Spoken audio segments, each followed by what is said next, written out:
So you want to know how many worms you have in your garden, because worms is a very important aspect of gardening, raised bed, traditional ground gardening, and even some container gardening. But we're going to look here at the large garden here, and we're going to count how many worms we have. Now, obviously, you can't count them all because that'd be like crazy. So what we're doing is we're taking 1 square foot of material, putting it in this Tupperware tub or this container here, and then we're going to pour it out and count the worms. We're looking for a minimum of 8 worms per square foot. Ideally 10, and more than that is beneficial to everybody.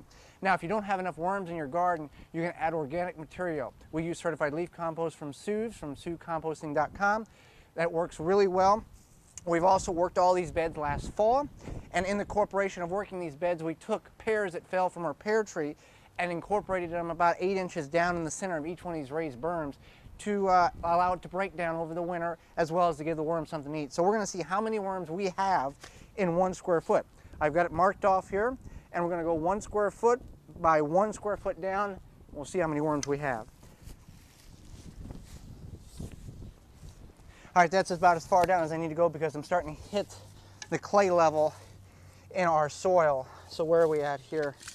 We're right about 11 and a half inches. So I'm going to stop there because I'm starting to run into some roots and really starting to get into a very clay consistency.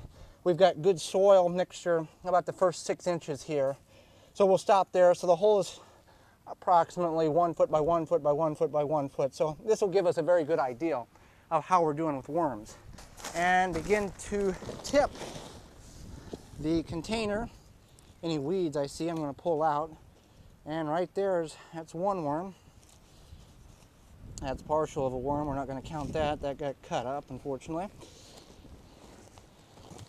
Majority of the worms were in the top 4 to 6 inches of soil.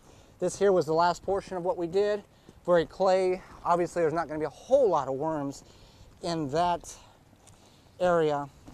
So we'll get rid of all that. So we've gotten 1 so far.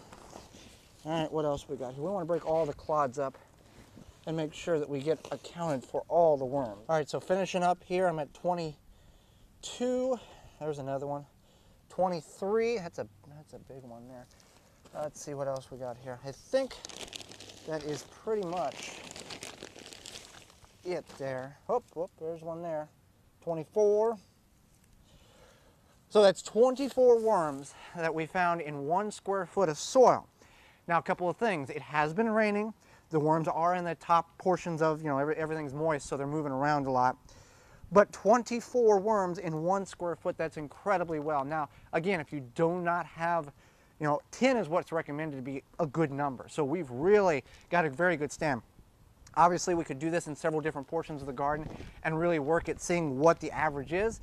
I'm very pleased with 24 worms here. 10's good, 8's okay. If you have less than 8, you want to incorporate more organic material into your garden. Work it in the soil, preferably fork it or shovel instead of tilling it, because you're going to kill a lot of worms that way. But again, if you're going to till, I don't recommend it, but if you're concerned about cutting worms, let that tiller set on running, idling for a few minutes next to your garden. Worms kind of can determine danger by vibration, so they will start burrowing down. So if you do want to till, that's one way to save some of the worms. So count your worms, see how many you got. The more worms you have, the better your garden's going to be and the healthier your garden's going to be. For more information, please visit thewisconsinvegetablegardener.com.